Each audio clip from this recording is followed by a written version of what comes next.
เอามาให้ลูกวัดแม่กินเอาเร็วมันแม่นอยู่บ่นี่ ไม่กินน้ำตาล กินกล้วย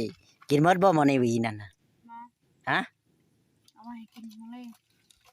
เฮ็ดไปยังนั่งฟิกปีนเนี่ยไปกินแมลง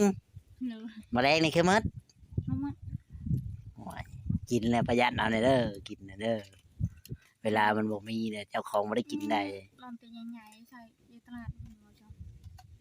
บ่เด้ข้างทางเลยเด้บ่จะมาพาอะไร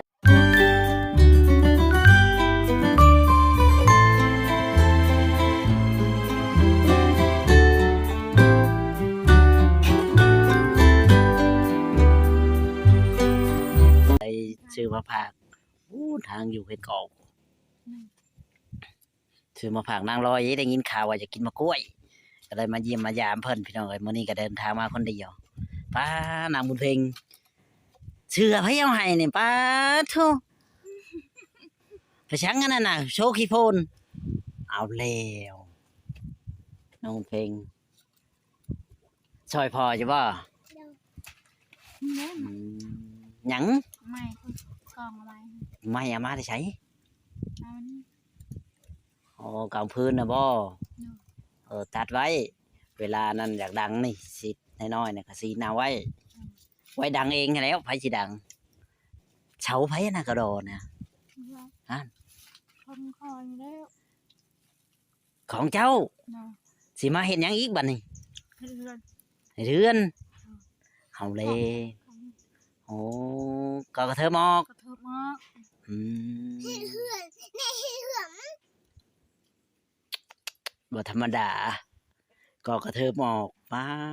เถอะ หมดเลย ดีใจนำพี่น้องเลยทางน้องลอยต้องก็กระเทิบออกพอได้ให้มันแบบไว้ดังพื้นดังไผ่เดี๋ยวว่าไว้เต้าไว้เตียงนี่แหละพี่น้องเลยผัวบ่ได้กินหยังมานี่นะ กินบักทั่ว เอามาได้ใช้มักถั่วนะ เถื่อ เอาเงินมาได้ใช้ซื้อว่าบ่มีเงินนะ เอาเถื่อนั่นน่ะเถื่อนี่ ช่างเถื่อละน้อยเถื่อละเนะ เงิน ว่าแบ่งคอยในอยติ บ่มี อ่านบัดขอแบ่งไว้แต่ว่าบ่มีเนาะน้องเพลง เดียว แม่เจ้ามีบ่น้องเพลงฮะได้ยินว่าลุงถามนะ เจ้า เว้ยจะเว้าไปสั่ง การดีเลี้ยงมาได้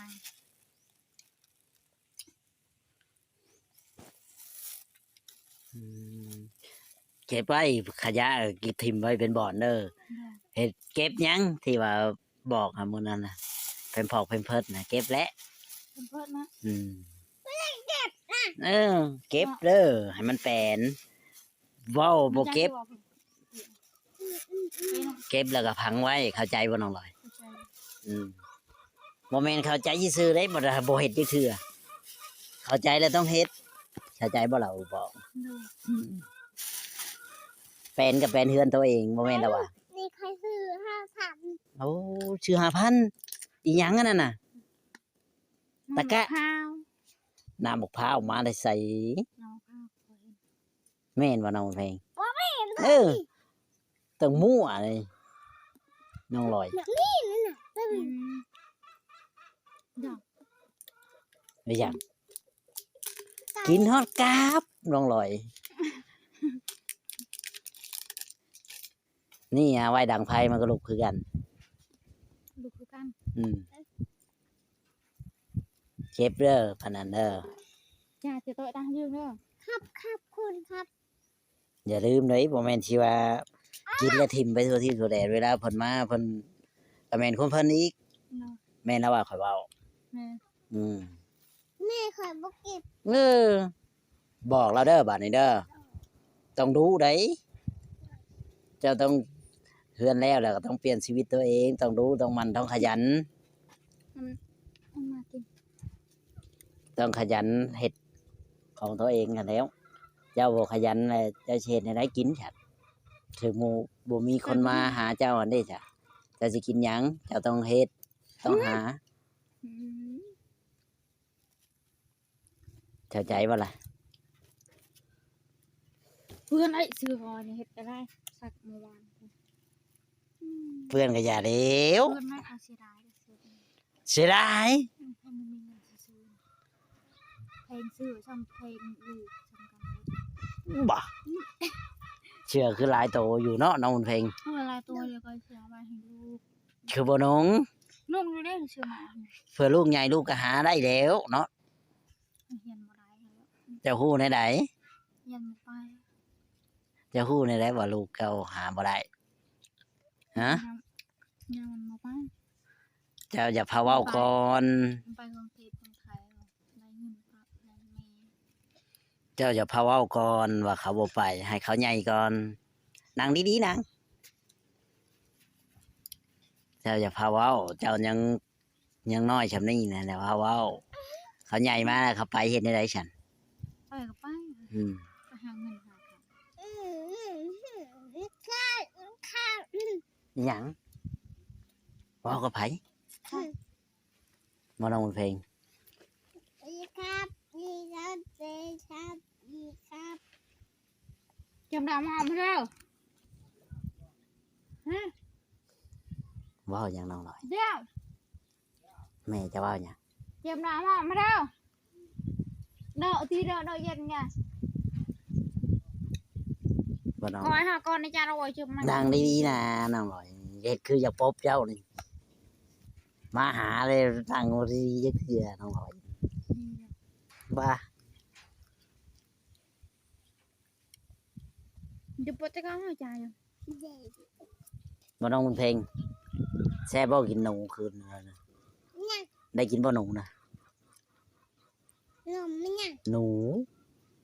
เนี่ย อ้าว จ้วย แม่ อันนั้นกินบ่ เจ็บบ่ เอ็นมือแก่จะจับมาเป็นงานนี่เดิน นี่เลย ถึงจะลุงกำลังมากระโดดจากเก้าตา แม่เจ้ากินบ่ หมอ หมอเขาไม่กิน เป็นหยัง เป็นพิษกัน อย่าเว้านะผิดกับนะอย่าเกินนี่กิน หมอ ยัน มาลาวคนเขาบ่ใช่ตัว บ่ฮู้กันแล้ว เจ้าก็ท่อให้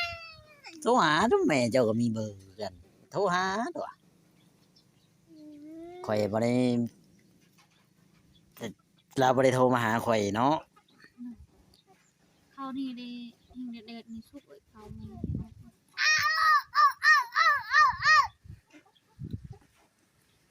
ฉุกไว้ ถือไว้ โอ้ซื้อเท่าไรในเสาน่ะเสาน่ะซื้อเท่าไร ร้านไปซื้อเลย ต้นหนึงเท่าไรนั่งลงน้องบุญเพ็งอันนี้ดื้อเด้บ่ได้ซื้อมาผ่าอีกเด้ดื้อ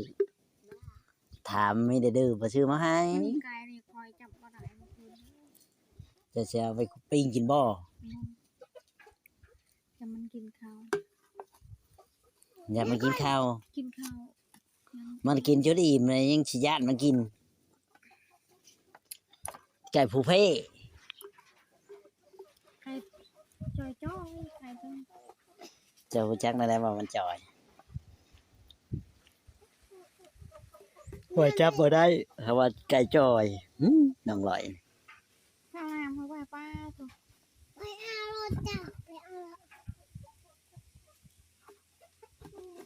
มาน้องบุญเพ็งจะมาได้ใช้กินนี่นะ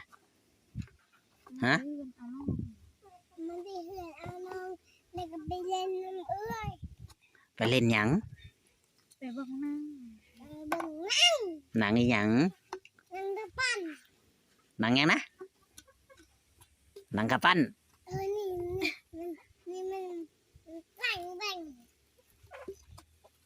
มันแปลงๆลุงบ่จักแล้วบ่ได้เบิ่งนำบ่ได้ฮู้จัก มันมืดได้บ่หยังมานี่ โอ้ย อืม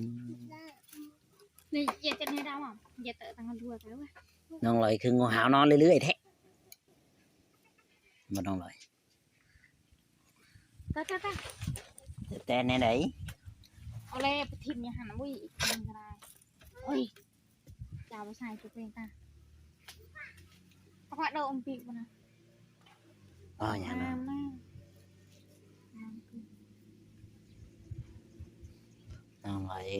คือบ่พากันเฮ็ดหยังได้บัดนี้สิเฮ็ดหยังต่อบัดนี้ จักนี้พอดี อ้าวเจ้าของ เร็วเลย แล้วได้ไหนยังนี่ยังอยู่โกดโฮมกันแล้วก็จูด ให้มันเหี่ยวก่อนให้จุดทีนี้ ปลูกยังได้เฮ็ดสวนน่ะ ยังมียังพวกบัวเนี่ย ยังพักบัวได้ปลูกพักบัวอยู่ว่ายัง ปลูกแล้วยังอะไรผักกาดผักหอมปลูกแล้ว เดี๋ยวมันก็มี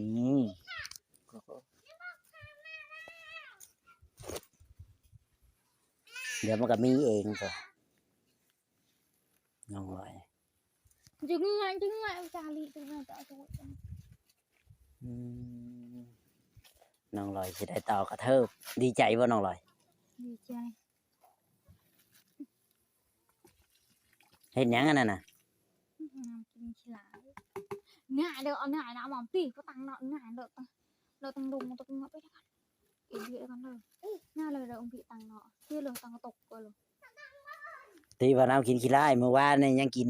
น้ำ ปากหมา มากินวัน เจ้าคือกินแช่น้ำปากหมา เขาเล่นไปมากินนอนอันนี้กินติอยู่ ก็ใช่ตื้อ กินน้ำมากินคนก็กินน้ำโอ้เขาอะไรเห็น แช่เฉยติ เชฟอะไรเห็นมากิน ไม่ทำมากินคันเห็นบอกกินช้ำติ กินข้าว แม่น ได้ไงเอ้ย ขนาดหมาเหี่ยวใช่ไหมนะยังกินใช่ ขอไปกินให้กิน อย่าว่านะว่ากินเองว่ะ บ่เลี้ยว น้องลอยไม่ได้พาไปกินเลยได้ พัวเลยกินตะนาวไปบ่เลยคอยบ่กินเลย บอกกินเลย กินเลย เป็นอะไรคือบอกกินบ่แซ่บบ่ ขี้เดียดเป็นพญาติม้า พญานมา ออกจากม้า บ่น้องลอยไปหาว่าพญานมาเป็นไรคืนนี่บ่ตกใจบ่ว่าผัวคือหัวโลนแท้ บ่ ฮะ บ่ อย่าว่าตกใจผัวคือว่าลูกผัวคอยคือโลนแท้ บ่มาตกใจ ตกใจบ่นะมุนเพลงฮะเอ้าเจ้าว่าบ่แม่นพ่อก็บ่จักนี่หัวโลนมาแต่ไสนี่ ฮะ บ่ฮู้ช้ำอ๋ออย่าว่าน้องลอยตกใจบ่ห่วยแต่เก่าผัวคือมีผมหน้านี่คือผมหาย มาตก อันนี้รุ่นไม่มี ฮะ อันนี้ไม่มี มันไปไส เขาตัดผม ไปตัด เลี้ยว นี่อย่าเคลียวบ่น้องลอย นี่ มันจะปวดจังเพื่อเอาไปเปื้อนนะย่อนะเฮงติ ถ่ายรูปจับแน่เนาะน้องเพลง มันเปื้อน แม่นบ่ เปื้อนเสื้อเดี๋ยวเตียนเดิมเอง หาอาหารถิ่มไปอีกแล้ว กินมาถิ่มไปทั่วทิศทั่วแดน มากิน หมาใช่สิกินช่างว่าวเทะเนาะบอกเลยนี่ยังคือเก่าเลยนะลอยโอ้ยหมดกระต่าย มันบอกกินค่ะมันถิ่นมันบ่กิน เอาว่าว่าหมากินนี่ ให้มันเพลงจับตัวเดียวมันเพลงเอาฟังตั้งลงคืออะไรลงคือนะเดินละไง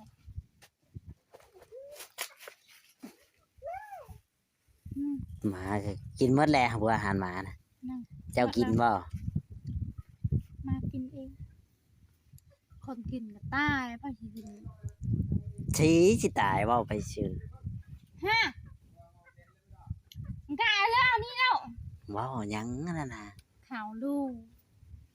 นั่งดีๆที่เดียวข้าวลูกเป็นหยัง บ่เหมาะไม่ใช่ข่าวลูกเพิ่มบ่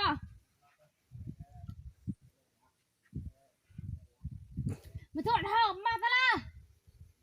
nó tăng thùng giang đây của tôi cho tăng chọp đây nó tăng thùng giang ตลอดทั้งทุ่งยาง มันอยู่ในทุ่งยางเออ บ่ได้เป็นโชบ มันได้เป็นเชือก ใส่ถุงยางเป็นโชบไปทิมเร็ว อืมตลอดในทุ่งยาง มันบ่ได้เป็นโชบมื้อนี้ผัวเจ้าคือบ่ไปหาปลานะ ทำไม ทายเชียงใหม่นะเขาเอามาเขาก็ทิมปลานี่แล้ว บ่ไม่เท่านั้นเลยไม่ได้เอามาจักไม่ได้ ไม่ตัวใดบ่ได้เอามานะ แม่ไปเตะกูแม่ ฮะกูบอกเจอต้องชอบอันกูแกล้งตาไม่ต้องเฮิมบ่มึงได้เหรอ ไปบอกในนองเพลง ในทุ่งยางเขาบอกว่าแม่จะบอก บอกไม่ อยู่ได้ใช้ฉัน อยู่กูบังม่วง ก็บ่ม่วงมาใช่ไหมเว้าไปชื่ออืมน้องเพลง